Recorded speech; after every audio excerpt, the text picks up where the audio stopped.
أعوذ بالله من الشيطان الرجيم بسم الله الرحمن الرحيم وقال اتخذ الله ولدا سبحانه بل له ما في السماوات والأرض كل له قانتون بديع السماوات والأرض وإذا قضى أمرا فإنما يقول له كن فيكون وقال الذين لا يعلمون لولا يكلمنا الله أو تأتينا آية كذلك قال الذين من قبلهم مثل قولهم تشابهت قلوبهم قد بينا الآيات لقوم يوقنون إنا أرسلناك بالحق بشيرا ونذيرا ولا تسأل عن أصحاب الجحيم ولن ترضى عنك اليهود ولا النصارى حتى تتبع ملتهم قل إن هدى الله هو الهدى ولئن اتبعت أهواءهم بعد الذي جاءك من العلم ما لك من الله من ولي ولا نصير صدق الله مولانا العلي العظيم وبلغنا نبيه ورسوله الكريم. اور کہنے لگے کہ اللہ نے اولاد بنا لی، وہ تو اس سے پاک ہے، بلکہ اسی کے لیے ہے جو کچھ آسمانوں میں ہے اور زمین میں ہے، ہر ایک اسی کے لیے تابع دار ہے، نئے سرے سے بنانے والا ہے آسمانوں کو اور زمین کو، اور جب فیصلہ کر لے کسی کام کا تو سوائے اس کے نہیں کہ وہ کہتا ہے اس کو کہ ہو جا، بس وہ ہو جاتا ہے۔ اور کہنے لگے وہ کہ جو جانتے نہیں، کیوں ہم سے اللہ کلام نہیں کرتا یا ہمارے پاس نشان نہیں آتا؟ اسی طرح کہا ان لوگوں نے کہ جو ان سے پہلے تھے، ان کی بات کی مثل، مل جل گئے ان کے دل، تحقیق ہم نے واضح کی ہیں آیات ایسے لوگوں کے لیے کہ جو یقین کریں، بے شک ہم نے آپ کو بھیجا ہے حق کے ساتھ، خوشخبری دینے والا اور ڈر سنانے والا، اور آپ سے سوال نہیں کیا جائے گا جہنم والوں کے متعلق، اور یہود اور نصارہ آپ سے ہرگز راضی ہونے والے نہیں، یہاں تک کہ آپ ان کی ملت کی پیروی کریں۔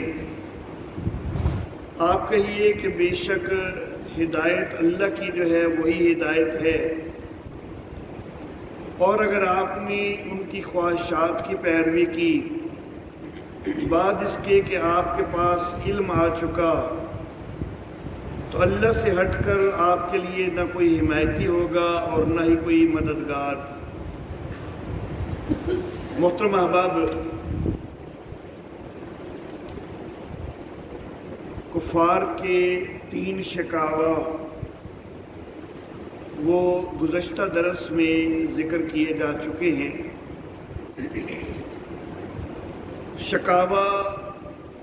شکوہ کی جمع ہے جس وقت کوئی غیر مسلم، کوئی کافر، کوئی مشرک اہل ایمان کے مقابلہ میں کوئی الٹی سیدھی بات کہے تو اس کو شکوہ کہا جاتا ہے۔ تو کفار کے 3 شکاوہ گزشتہ آیات میں ذکر ہو چکے۔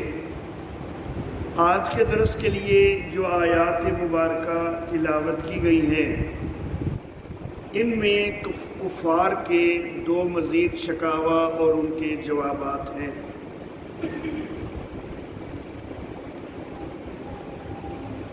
پہلا شکوہ آج کے درس کا اور مجموعی لحاظ سے چوتھا شکوہ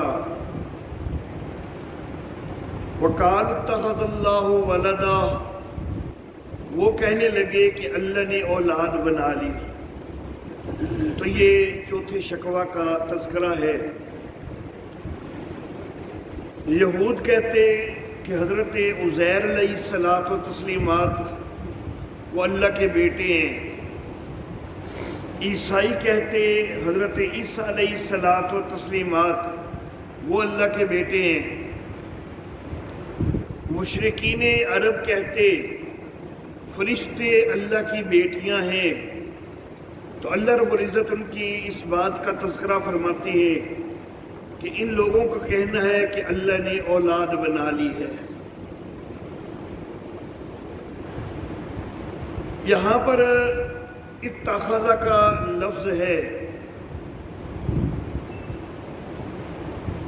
اتخاذ ولد کا معنی یہ نہیں ہوتا کہ خود اپنی اولاد پیدا کی ہے، اپنی اولاد جنی ہے، بلکہ اتخاذ ولد اس کو کہا جاتا ہے کہ کسی کے بیٹے کو اپنا بیٹا بنا لیا جائے، تو اس کو اتخاذ ولد کہا جاتا ہے۔ سیدنا موسیٰ علیہ الصلاۃ والتسلیمات جس وقت بچپن میں والدہ نے پانی کی لہروں کے حوالے کر دیا ایک صندوق میں ڈال کے، اور فرعون کے محل تک پہنچ گئے، فرعون کی بیوی آسیہ نے ان کو اٹھا لیا۔ فرعون قتل کرنا چاہتا تھا، تو آسیہ نے کہا کہ ہم اس کو اپنا بیٹا بنا لیتے ہیں۔ تو وہاں پر بھی قرآن حکیم اس واقعہ کے تذکرہ میں نتخذہ ولدا کا لفظ استعمال کرتا ہے کہ ہم اس کو اپنی اولاد بنا لیتے ہیں، اپنا بیٹا بنا لیتے ہیں۔ سیدنا یوسف علیہ الصلاۃ والتسلیمات جس وقت مصر پہنچے ہیں، تو عزیز مصر نے اپنے گھر اپنی اہلیہ کو یہی کہا کہ ہم ان کو اپنی اولاد بنا لیتے ہیں، تو وہاں پر بھی نتخذہ کا لفظ قرآن حکیم نے استعمال کیا ہے۔ تو گویا کہ اتخاذ کا معنی خود اپنا بیٹا جن دینا نہیں ہوتا، بلکہ کسی کے بیٹے کو اپنا بیٹا بنا لینا ہوتا ہے۔ مقصد ان کا یہ تھا کہ یہ لوگ اللہ کے اتنے پیارے ہیں کہ اللہ نے ان کو محبت کی وجہ سے اپنا بیٹا بنا لیا ہے۔ یہود کہتے حضرت عزیر علیہ السلام کو اللہ نے بیٹا بنا لیا ہے، عیسائی کہتے حضرت عیسیٰ علیہ السلام کو بیٹا بنا لیا ہے، مشرکین عرب فرشتوں کو اللہ کی بیٹیاں کہتے کہ اللہ نے ان کو محبت کی وجہ سے اپنی اولاد بنا لیا ہوا ہے۔ تو جس کو پھر اولاد بنا لیا گیا ہو، جس کو اپنی اولاد کی حیثیت دے دی گئی ہو، تو پھر وہ اپنے گھر میں ہوتا ہے، اپنے گھر میں وہ اپنی مرضی سے کام کرتا ہے۔ آدمی جو اپنا بیٹا بنانے والا ہے، اس کی جو چیزیں ملکیت ہوتی ہیں، گھر کا سامان وغیرہ، تو بیٹا اس ملکیت کو استعمال کر رہا ہوتا ہے، اور اس کو استعمال کرنے میں روک ٹوک نہیں ہوتی۔ بیٹا جو بنا لیا گیا، گھر میں جو رکھ لیا گیا، جس طرح کسی کو لیپالک متبنہ بنا لیا جائے، تو پھر اس کے اوپر یہ تو پابندی نہیں نہ ہوتی کہ اس نے گھر کی کوئی بھی چیز استعمال کرنی ہے تو وہ پہلے اجازت لے، بلکہ وہ سارا کچھ استعمال کر سکتا ہوتا ہے جو گھر میں موجود ہے۔ تو یہی ان کا مقصد تھا کہ اللہ نے ان کو بیٹا بنا لیا، تو یہ اللہ کے اختیارات کو استعمال کرنے والے بن گئے۔ جس طرح باپ کی ملکیت کو بیٹا استعمال کرتا ہے، تو اسی طرح اللہ رب العزت کے اختیارات کو یہ استعمال کرنے والے ہیں۔ اللہ نے ان کو کئی اختیارات دے دیے، اسی لیے سیدنا عبداللہ ابن عباس رضی اللہ تعالی عنہما وہ یہاں پر اتخذ اللہ ولدا، تو ولدا کی وضاحت کرتے ہوئے نائباً و متصرفا یہ لفظ استعمال کرتے ہیں کہ اللہ نے بیٹا بنا لیا۔ مراد یہ ہے کہ اللہ نے نائب بنا لیا، متصرف بنا لیا، کہ جو اللہ کے اختیار میں تصرف کرنے والا ہے، اللہ نے اس کو کئی اختیار دے رکھے ہیں۔ اللہ رب العزت اس کا رد فرماتے ہیں کہ سبحانہ، اللہ تو اس سے پاک ہے، اللہ کو بیٹے بنانے کی ضرورت کوئی نہیں ہے۔ بل لہ ما فی السماوات والارض، بلکہ جو کچھ آسمانوں میں ہے، زمین میں ہے، سب اسی کی ملکیت ہے۔ تو سب اس کی ملکیت ہے، ساری چیزیں اس کی مملوک ہیں، نہ کہ بیٹے ہیں۔ تو بیٹا بنانے کی ضرورت کوئی نہیں، سب کچھ اس کی ملکیت میں ہے۔ کل لہ قانتون، ہر چیز اسی کی تابع، ہر آدمی اسی کا تابع ہے، ہر شخص اسی کے تابع دار ہے، ہر چیز اسی کی تابع دار ہے۔ بعض دہریہ قسم کے لوگ تو اللہ کو مانتے ہی کوئی نہیں، اور اللہ فرما رہے ہیں کہ کل لہ قانتون، ہر کوئی اس کا تابع دار ہے۔ تو کچھ تو تابع دار ہوتے ہیں رضا اور رغبت کے ساتھ، خوشی کے ساتھ۔ جو ایمان والے ہیں وہ تو رضا اور رغبت کے ساتھ تابع دار ہیں، لیکن جو اللہ رب العزت کو نہیں بھی نہ مانتے، ان کو بھی اللہ رب العزت کی کئی چیزیں، اللہ رب العزت کے کئی احکام، اللہ رب العزت کے کئی اوامر وہ ماننے پڑ جاتے ہیں۔ اللہ رب العزت ان کے جسموں کے اندر کوئی بیماری پیدا کر دے، اب ان کو اس بیماری کو ماننا پڑ جاتا ہے۔ اللہ ان کو موت دے دے، وہ موت سے بھاگ کوئی نہیں سکتے، موت کو ان کو ماننا پڑتا ہے۔ تو اللہ رب العزت کی کئی چیزیں جو ہیں تو ان سے تو وہ کسی طرح بھی اپنے آپ کو بچا کوئی نہیں سکتے۔ تو ہر ایک تابع دار ہے، کئی خوشی سے تابع دار ہیں، اور کئیوں کو جو ہے کچھ معاملات کے اندر مجبوراً تابع دار ہونا پڑتا ہے۔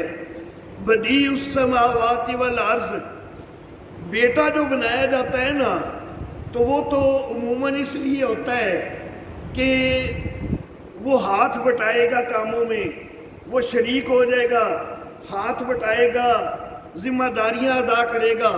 لیکن اللہ تو مختار کل ہیں، اللہ رب العزت کو اپنی ذمہ داریاں نبھانے کے لیے کسی معاون اور مددگار کی ضرورت کوئی نہیں ہے۔ بدیع السماوات والارض، اللہ تو اتنے اختیارات والے ہیں کہ وہ نئے سرے سے پیدا کرنے والے ہیں، آسمانوں کو بھی اور زمین کو بھی، کہ جن کا بالکل وجود کوئی نہیں تھا، عدم سے وجود میں لے آنے والے ہیں۔ تو جو عدم سے وجود میں لا سکتے ہیں آسمانوں کو اور زمین کو، اور اس وقت ان کو کسی مدد اور معاون اور مددگار کی کوئی ضرورت پیش نہیں آئی، تو اب کیا نظام مملکت چلانے میں، نظام کائنات چلانے میں کوئی ضرورت پیش آ جائے گی؟ حالانکہ وہ تو ایسے اختیار کے مالک ہیں کہ وَإِذَا قَضَىٰ أَمْرًا، جب اللہ کسی معاملے کا فیصلہ کر لیتے ہیں، فَإِنَّمَا يَقُولُ لَهُ كُن فَيَكُونُ، تو وہ تو بس کہتے ہیں کہ ہو جا، بس وہ ہو جاتا ہے۔ یہاں پر اللہ رب العزت نے یہ ارشاد فرمایا کہ اللہ فرماتے ہیں کہ ہو جا تو وہ ہو جاتا ہے۔ بعض مفسرین نے یہ کہا کہ کن کا کلمہ اللہ ادا کرتے ہیں اور وہ چیز ہو جاتی ہے، اگرچہ اللہ رب العزت کا اختیار ایسا ہے کہ کن کا کلمہ نہ بھی کہیں، اللہ کن کہنے کے بھی محتاج کوئی نہیں ہے، کن کا کلمہ نہ بھی کہیں اور چاہیں تو کچھ بھی ہو سکتا ہے، جو چاہیں وہ کر سکتے ہیں۔ لیکن اللہ رب العزت نے یہ کلمہ اپنے لیے کسی حکمت کی وجہ سے مقرر کر لیا ہے، تو اس لیے اللہ کہتے ہیں کہ ہو جا تو وہ ہو جاتا ہے۔ بعض مفسرین کی رائے یہ ہے، لیکن بعض دیگر مفسرین کی رائے، جیسا کہ حضرت شیخ القرآن مولانا غلام اللہ خان رحمہ اللہ نے بھی جواہر القرآن کے اندر لکھا، میرے والد محترم حضرت قاضی عصمت اللہ عاصمہ اللہ تعالی وہ بھی یہ بات کہا کرتے تھے کہ یہاں پر جو کن فیکون کا لفظ ہے کہ انما یقول لہ کن، تو یہ ایک استعارے کے طور پر ہے، یہ نہیں کہ عملی طور پر اللہ رب العزت کو کن کہنا پڑتا ہے تو تبھی کوئی چیز ہوتی ہے، یہ صرف ایک استعارہ ہے کہ اللہ ارادہ ہی کرتے ہیں کسی کام کا تو جو ہی ارادہ کرتے ہیں تو وہ کام ہو جاتا ہے۔ تو اللہ تو اتنے اختیار والے ہیں کہ وہ بس کام کا ارادہ کریں تو وہ کام ہو جاتا ہے، تو پھر اللہ کو کسی معاون اور مددگار کی تو کوئی ضرورت نہیں، کوئی بیٹا بنانے کی کوئی ضرورت نہیں۔ یہ چوتھا شکوہ جو ہے اس کا رد ہو گیا۔ وَقَالَ الَّذِينَ لَا يَعْلَمُونَ، اور کہنے لگے وہ لوگ کہ جو جانتے نہیں، لَوْ لَا يُكَلِّمُنَ اللَّهُ، اللہ ہم سے بات کیوں نہیں کرتا، أَوْ تَأْتِينَا آیَةٌ، یا ہمارے پاس کوئی نشان کیوں نہیں آتا۔ تو یہ ان کا پانچواں شکوہ ہے۔ شکوہ جو ہے یہ یہود کا بھی ہے، نصارہ کا بھی ہے، مشرکین عرب کا بھی ہے۔ یہود بھی اس طرح کی باتیں کرتے کہ انہی کے پاس وحی آنی تھی، ہمارے پاس براہ راست کیوں نہیں آ گئی۔ عیسائی بھی ایسی باتیں کرتے، مکہ کے مشرکین بھی ایسی باتیں کرتے۔ تو اللہ رب العزت نے فرمایا کہ قال الذین لا یعلمون، کہنے لگے وہ کہ جو نہیں جانتے۔ لا یعلمون سے مراد جاہل لوگ۔ اب مشرکین عرب چلے ان کو تو کہا جا سکتا ہے کہ وہ علم کتاب سے جاہل تھے، تو لا یعلمون کا مصداق اگر صرف وہ ہوتے تو پھر تو اللہ رب العزت کہہ رہے ہیں چلو کہ لا یعلمون، لیکن مصداق تو اس کے یہود اور نصارہ بھی ہیں، وہ بھی تو اس طرح کی باتیں کرتے تھے کہ اللہ ہم سے براہ راست کلام کیوں نہیں کرتا۔ تو یہود اور نصارہ جو ہیں وہ تو پڑھے لکھے تھے، تو اللہ کہہ رہے ہیں کہ لا یعلمون۔ تو وہی بات یہ ہے کہ اگر کوئی پڑھا لکھا بھی جاہلوں جیسی باتیں کرنے لگ جائے تو پھر اس کو بھی جاہل ہی کہہ دیا جاتا ہے۔ تو یہ پڑھے لکھے ہونے کے باوجود مطالبے جو اس طرح جاہلانہ کر رہے ہیں کہ اللہ ہم سے بات کرے، حالانکہ اللہ رب العزت کی شان کے یہ لائق نہیں کہ اللہ ہر ایک سے بات کرنے لگ جائے۔ اللہ اپنی صرف چنیدہ بندوں کے ساتھ وحی کے ذریعے کلام کرتے ہیں، اور ہر ایک کے ساتھ کلام کرنا یہ اللہ کی شان کے لائق نہیں، اللہ کی شان اس سے بہت بلند ہے۔ اور دوسری بات یہ کہ اگر اللہ رب العزت ہر ایک سے بات کرنے لگ جائیں اور ہر ایک کو پتہ بھی ہو کہ یہ جو مجھ سے بات کرنے والی ہستی ہے یہ اللہ رب العزت کی ہستی ہے، تو پھر امتحان کا معاملہ تو کوئی نہ رہا۔ حالانکہ یہ دنیا تو دارالامتحان ہے، جب دنیا دارالامتحان ہے تو اس کے اندر اللہ رب العزت ہر ایک کے سامنے اگر آ جائیں اور ہر ایک کے سامنے براہ راست کلام کریں تو پھر تو ہر ایک کو جو ہے وہ ماننا ہی ہوگا، پھر تو ہر ایک کے لیے معاملہ ظاہر ہوگا۔ امتحان تو تبھی بنتا ہے کہ ایمان بالغیب والا معاملہ موجود رہے، تبھی تو امتحان بنتا ہے۔ تو ایمان بالغیب کا معاملہ رکھنے کے لیے یہ لازم ہے کہ اللہ ہر ایک سے کلام کوئی نہیں کرتے۔ تو اللہ فرماتے ہیں کہ یہ جاہل لوگ ہیں، جاہلانہ مطالبے ان کے کہ اللہ ہم سے کلام کیوں نہیں کرتا، او تاتینا آیا، یا ہمارے پاس نشان کیوں نہیں آتا۔ دو باتیں انہوں نے کہیں، ان کے جواب میں پہلی بات کہ ہم سے اللہ کلام کیوں نہیں کرتا، اللہ اس کے جواب میں فرماتے ہیں کَذَلِكَ قَالَ الَّذِينَ مِن قَبْلِهِمْ مِثْلَ قَوْلِهِمْ، ان سے پہلے لوگوں نے بھی اسی کی مثل بات کہی تھی۔ حضرت موسیٰ علیہ الصلوٰۃ والتسلیمات سے بھی یہ مطالبہ کیا گیا تھا کہ ہم اللہ کی بات جب تک خود نہیں سنیں گے تو ہم قبول نہیں کریں گے۔ حضرت موسیٰ علیہ الصلوٰۃ والتسلیمات 70 بندوں کا انتخاب کر کے کوہ طور کے اوپر لے گئے تھے کہ اللہ کی آواز تم خود سن لو۔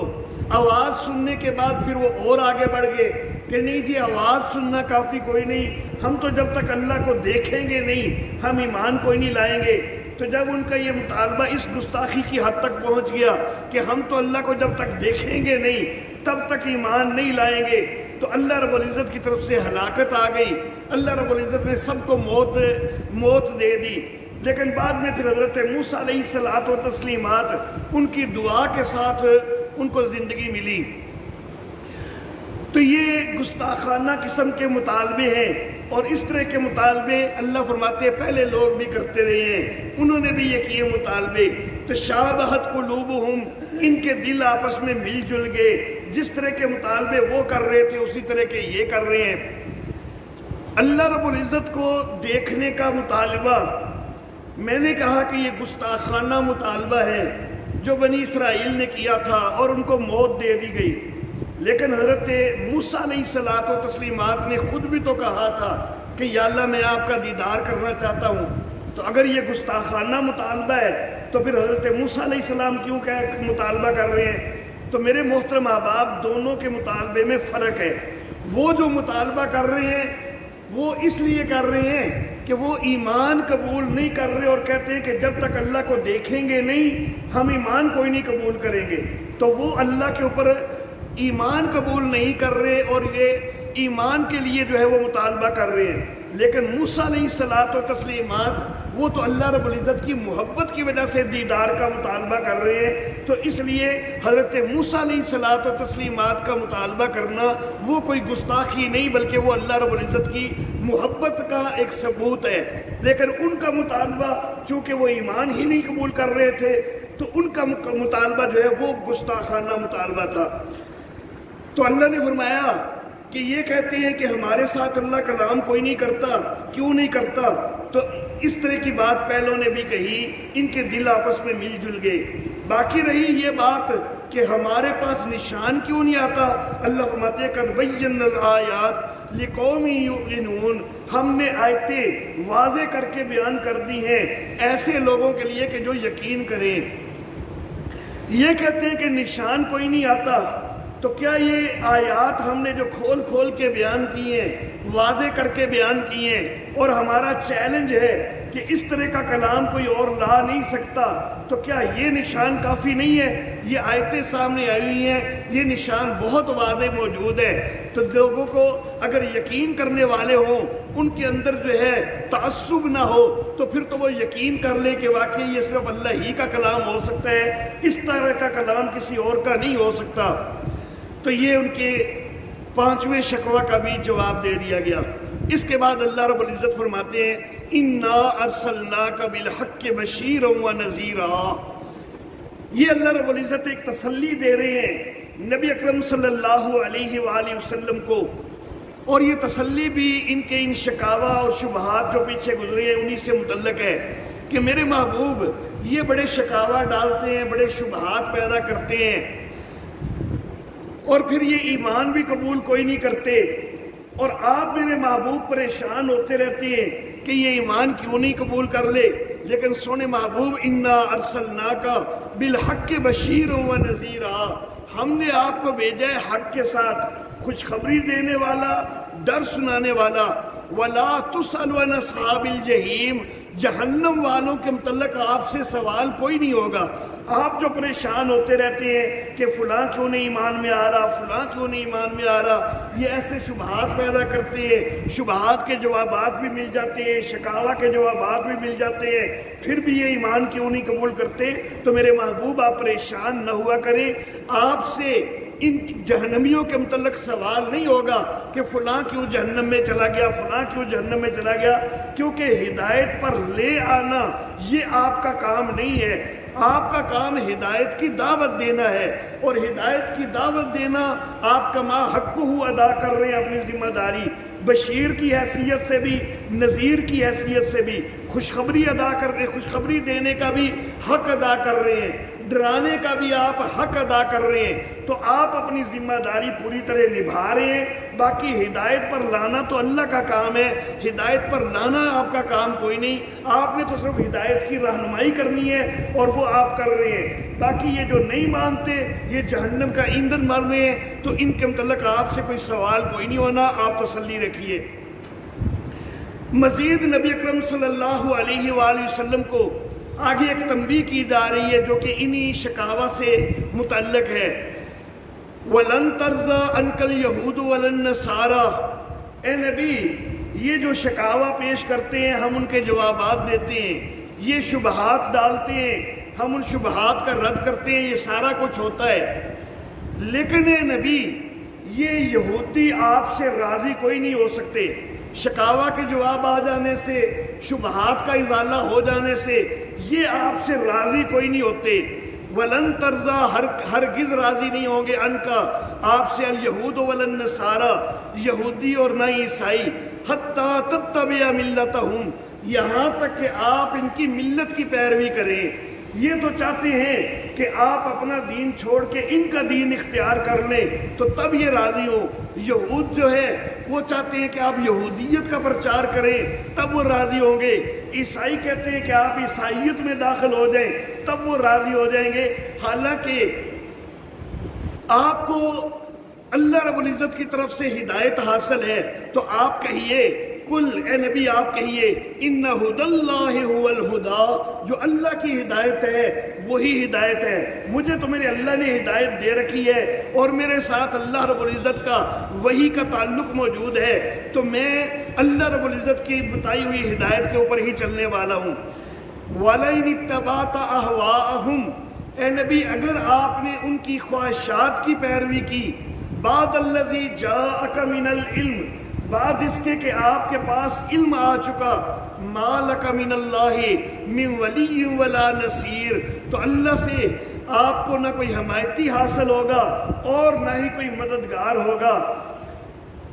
تنبیہ نبی اکرم صلی اللہ علیہ وآلہ وسلم کو مخاطب کر کے کی جا رہی ہے، حالانکہ نبی اکرم صلی اللہ علیہ وسلم آپ نے یہود و نصارہ کی خواہشات کے پیچھے کبھی بھی نہیں چلنا تھا، تو اس کے اندر امت کو سمجھایا گیا ہے کہ یہ شدید معاملہ ہے۔ میں تو اپنے نبی تک کو بھی تنبیہ کرتا ہوں کہ یہود و نصارہ کی خواہشات کے مطابق نہیں چلنا، تو امت والوں خیال کرنا کہ یہود و نصارہ کے پیچھے کبھی نہ لگنا۔ یہود و نصارہ آپ سے راضی نہیں ہوتے، وہاں پر اللہ نے فرمایا حتیٰ تتبع ملتہم، یہاں تک کہ آپ ان کی ملت میں آ جائیں، آپ ان کی ملت کی پیروی کریں۔ لیکن جس وقت آگے بات ہوئی تو اللہ فرماتے ہیں وَلَئِنِ اتَّبَعْتَ أَهْوَاءَهُمْ، اے نبی اگر آپ ان کی خواہشات کی پیروی کریں، ایک جگہ اللہ رب العزت نے لفظ استعمال کیا ملت کا، دوسری جگہ اللہ رب العزت نے لفظ استعمال کیا احوا کا، خواہشات کا۔ اس کی ایک تعبیر، ایک تفسیر میں اپنے ذوق کے مطابق وہ کرنا چاہوں گا، اور ایک تفسیر جو میرے والد محترم حضرت قاضی عصمت اللہ عاصمہ اللہ تعالیٰ کرتے تھے، اور وہ بڑی خوبصورت تفسیر ہے، تو میں وہ بھی انشاءاللہ ذکر کرتا ہوں۔ ایک تعبیر یہ کہ اے نبی یہ یہودی چاہتے ہیں، عیسائی چاہتے ہیں کہ آپ ان کی ملت کو قبول کر لیں، ان کے دین میں آ جائیں۔ ملت کو پورا قبول کر لینا تو بڑی دور کی بات، آپ ان کی کسی خواہش کے بھی پیچھے لگ گئے نا، کسی خواہش کو بھی آپ نے قبول کر لیا نا، ان کی کچھ خواہشات کو بھی آپ نے تسلیم کر لیا نا، تب بھی آپ کے لیے اللہ سے ہٹ کے کوئی حمایتی اور مددگار نہیں ہوگا۔ تو ملت کو قبول کرنا، یہودیت اور عیسائیت میں پورا چلا جانا، اس کو اختیار کر لینا، وہ تو بڑی دور کی بات، آپ کو ان کی کچھ خواہشات کی تابع داری کرنا تک بھی جو ہے وہ اللہ کو قبول کوئی نہیں ہے۔ تو یہ ایک بات ہو گئی۔ میرے والد محترم بڑا خوبصورت جو ہے وہ بات ذکر کیا کرتے تھے، وہ فرمایا کرتے تھے کہ پہلے ملت کا لفظ آیا ہے، اور یہ ملت کا لفظ ان کی سوچ کے مطابق ہے، کیونکہ وہاں پر بات ان کی ہو رہی ہے کہ یہودی اور عیسائی راضی نہیں ہوتے یہاں تک کہ آپ ان کی ملت میں نہیں آ جائیں۔ تو انہوں نے جو کچھ بھی الٹی سیدھی حرکتیں شروع کر رکھی ہیں، جو عقائد غلط تحریف شدہ عقائد اپنا رکھے ہیں، جو غلط نظریات انہوں نے اپنا رکھے ہیں، وہ انہی کو سچا دین سمجھے بیٹھے ہیں، وہ انہی کو اپنی ملت سمجھے بیٹھے ہیں، تو وہ کہتے ہیں کہ یہی حق ہے، اسی کے اوپر آنا چاہیے۔ حالانکہ اے نبی حقیقت یہ ہے، اگلی جو بات ہے وہ حقیقت کا اظہار ہے۔ حقیقت یہ ہے کہ ملت والا معاملہ ہی کوئی نہیں چھوڑا انہوں نے، ملت تو انہوں نے رہنے دی ہی کوئی نہیں، دین تو انہوں نے رہنے دیا ہی کوئی نہیں، اس کا تو انہوں نے حلیہ بگاڑ دیا ہے۔ اب تو یہ صرف اپنی خواہشات ہی کے پیچھے لگے ہوئے ہیں، تو اے نبی آپ نے ان کی خواہشات کے پیچھے کوئی نہیں چلنا۔ تو وہ اپنے آپ کو سمجھتے ہیں کہ ہم ایک ملت پر ہیں، حالانکہ ملت والا معاملہ ختم ہو چکا ہوا ہے، کیونکہ انہوں نے تعریفات کر دی ہیں، دین کا حلیہ بگاڑ دیا ہے۔ اب حقیقت یہ ہے کہ ملت کوئی نہیں رہی، صرف ان کی خواہشات ہی ہیں، اور وہ چاہتے ہیں کہ آپ ان کی خواہشات کی پیروی کریں، لیکن آپ نے وہ پیروی کوئی نہیں کرنی۔ وآخر دعوانا الحمدللہ رب العالمین۔